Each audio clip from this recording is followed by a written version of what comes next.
Hi everyone, welcome to the Backlog podcast. My name's Kath Haigh. For those who don't know me, I'm a consultant at ADAPTOVATE.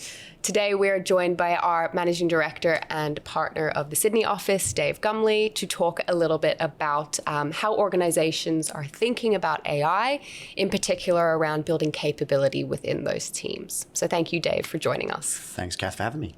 Yeah. So we might get started just by asking a question around how organizations are dealing with the introduction of AI. So most organizations are investing heavily within AI right now.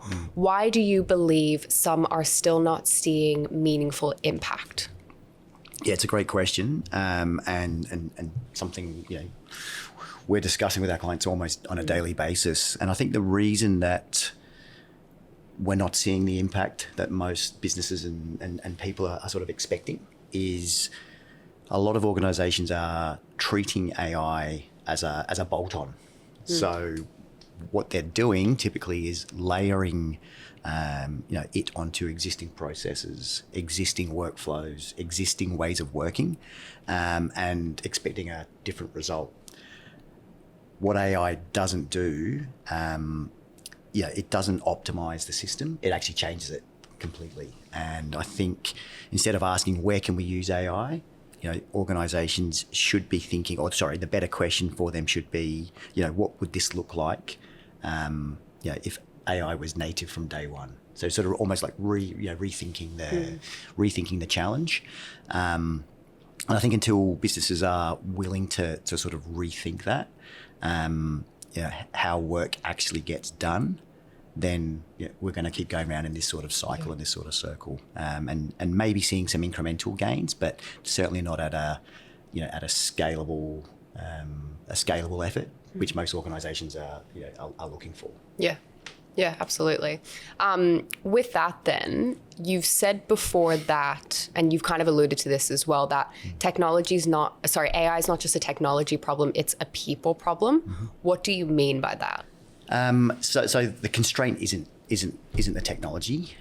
It very much is about how people think and how they make decisions in particular. So we already have the tools. What we don't have often is clear ownership, new ways of working with AI, confidence in using AI to make decisions, and often that's because there's a lack of AI capability and some fundamentals. AI exposes all of that. So it forces organisations and businesses that we work with to confront, how decisions are made, or where value is created, whether teams are actually empowered by AI. And that's why most sort of AI programs typically stall or don't move beyond a sort of pilot or a proof of concept. And it's not because the tech doesn't work, it's because the organisation isn't set up to use it, and that's generally because their people haven't got the capability or the skill set or even the mindset to work in an AI sort of empowered environment. Yeah, and do you have any examples of where maybe you've seen this in your day-to-day? Or with any clients that you were speaking to? Good or bad? Both. Even, yeah.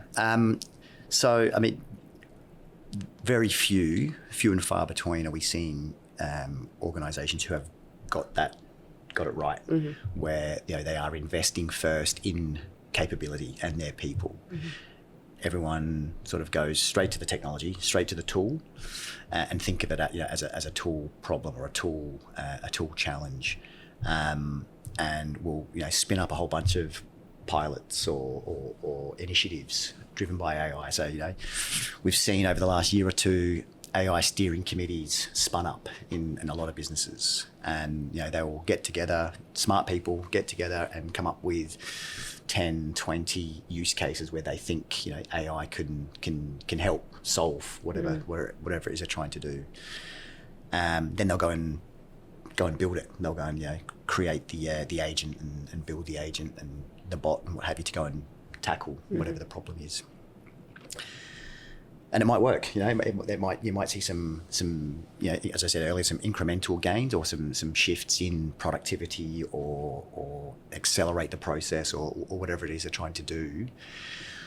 But then when you come to try and scale that and take it, out of pilot into the business and how they work and everything else, it generally falls over. And it generally falls over because the teams who are looking to deploy that agent into their workflow or their way of working haven't been, they haven't got the capability, haven't got the mindset at which to use AI, the skills, etc. So that's where it typically falls over. And there's a lot of organisations that we're working with at the moment where there are shelves and shelves of pilots, sitting on that shelf that just haven't made it past, a proof of concept stage. So, and maybe can I ask, what would be some advice you could give where they could take that pilot off the shelf and make it into a proof of concept? What needs to be done to do that? Yeah, so it's again sort of going back to probably I think the first question you asked. It's rethinking the whole AI environment that we're all working in and operating in now, and investing in people, investing in capability, investing in understanding what do we actually want to achieve, what are we actually trying to do, what are we trying to solve, where is the business value, and really thinking about the application.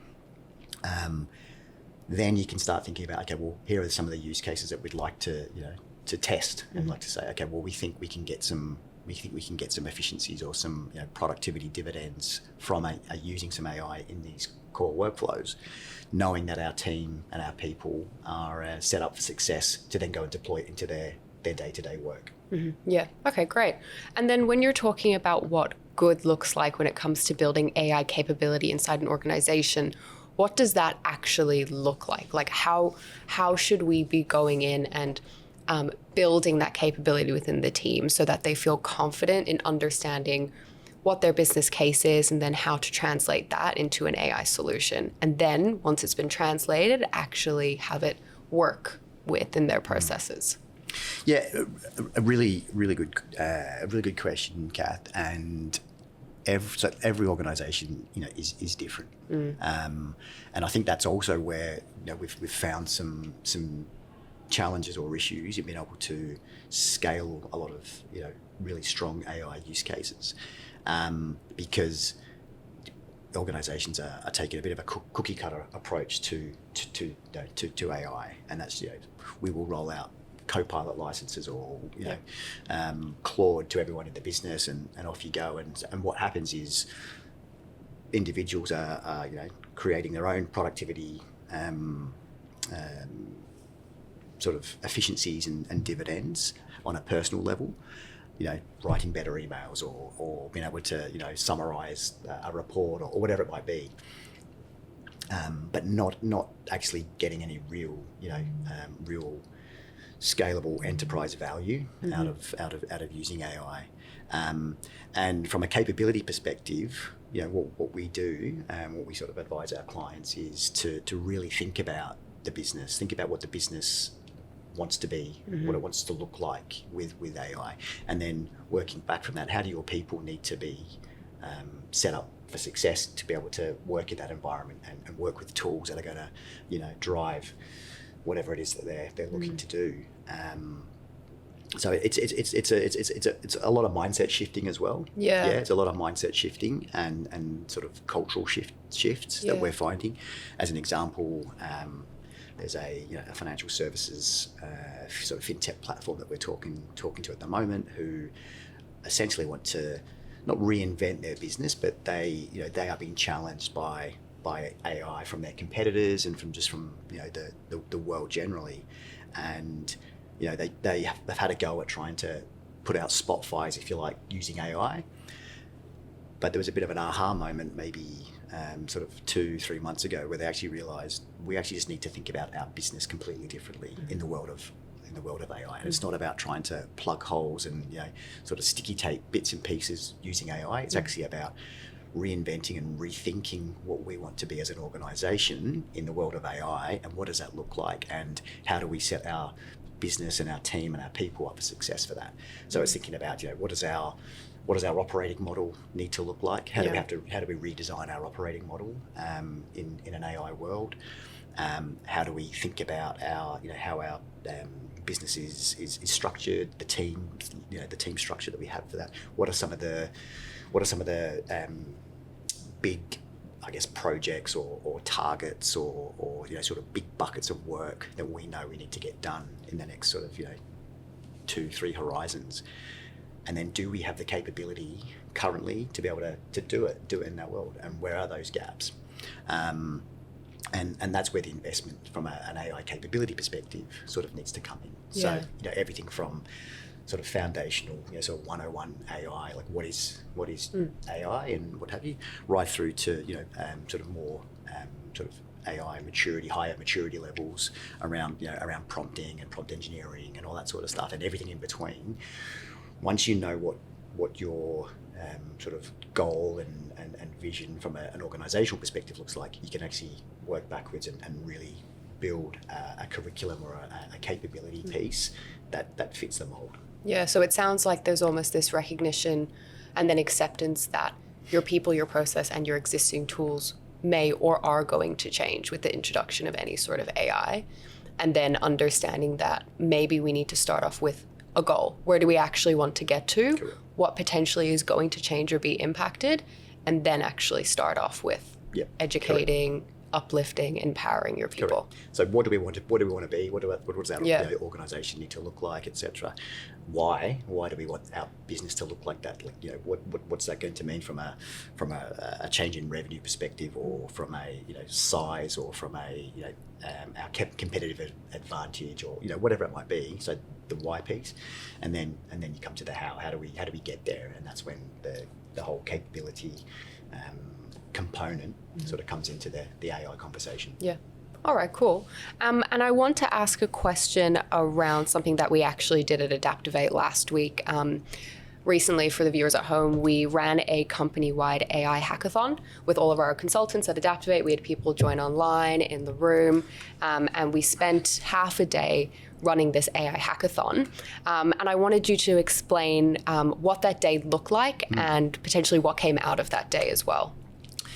Yeah, so from a consulting advisory perspective, our world's changing. How we serve our clients, serve our customers is shifting as well. So we're talking to our clients about AI and advising them on how to think about AI, how to use AI, how to train their people, capability, etc. But our business and how we work with our clients and how we talk to them about solutions and problem statements has also changed. And we've gone from a world of where we would potentially position or present a framework or a toolkit or a playbook or a PowerPoint presentation around here's your strategy, and present that to a client. Say, here's sort of what here's what we think you need to do, Mr. Customer or Mrs. Customer. What clients are now looking for today is we want solutions. So we don't want to necessarily just be told how to do it and how to get there and what have you. We actually want something. We want a tangible thing that's actually going to help us get to that point, sort of move the needle, whatever it is. So at ADAPTOVATE we've invested heavily in all of our people to get them AI certified and enable them and empower them to be able to actually build products, build tools, build agents to go and solve and tackle some of these problem statements that we're hearing from our clients. And the hackathon last week was really off the back of that. Really wanted to sort of test and challenge our team to be able to come up with a problem statement from a client that they've been working with or something that they've maybe seen in the market, and try and build a solution in a short period of time. And I spent a good part of this week assessing some of those results, some of the agents and products that were built in the hackathon, which was I don't know, maybe half a day long, and it was fantastic. Like really, really, credible, impressive tool, stuff that you could take to market straight away, stuff that was actually addressing real challenges that we're hearing from our clients. One of those agents that was built last week, I put it in front of a friend of mine who runs a mid-tier bank here in Australia, and he's blown away. He said it's fantastic. We need a tool like that. We're in highly, it's a sort of risk radar sort of tool for sort of non-financial risk within banks, heavily regulated, compliance-driven environment, and this tool effectively simplifies a lot of the work that goes into being compliant and being able to go to APRA or ASIC with confidence, knowing that everything's sort of in order. And he said that we would buy something like that tomorrow. So off the back of that hackathon, we've got a meeting with that bank next week to go and sort of further delve into what that looks like and how we might be able to sort of plug that in or overlay it in some of their existing workflows and processes to, as I say, simplify and accelerate that entire process for that particular bank. Yeah. So it was I think it was a wonderful experience for everyone. I think the engagement from our team was great, and as I said, the output and the pitch decks that I received during the week were of a fantastic standard that I felt confident enough to actually put in front of some clients this week. So good outcome. Amazing. Yeah, that's great. And then maybe we'll wrap up with one last question, and it can be off the back of this in terms of how to uplift capability within a team that's either very experienced with AI and certified or is brand new and still a bit unsure. If you had one piece of advice to leadership teams of potentially companies that are just starting to understand what AI is and what it can do for their business, what would that piece of advice be? Yeah, I think it's stop treating AI as a side project or as a side hustle. Really think about it as making a sort of being a baseline expectation moving forward. If your team can't use AI to do their job better, move faster, make decisions quicker, or make more informed decisions, then you don't have an AI strategy. You're just experimenting effectively. And I think the organisations and the businesses that we're talking to that are likely to win in this world of AI are the ones that say, this is how we now work. This is our operating model or way of working in an AI world, and they build capability. They're building expectations within their team on everything in and around AI. They're building accountability around that and setting their teams up for success to be able to operate and move forward in a world that's going to be driven more and more and more by artificial intelligence. Yeah, absolutely. Yeah. Well, thanks so much, Dave, for joining me today on the Backlog podcast. Really appreciate your insights. Absolute pleasure. And hope the viewers at home enjoyed this as well. Thank you. Thanks, Kath. Thanks.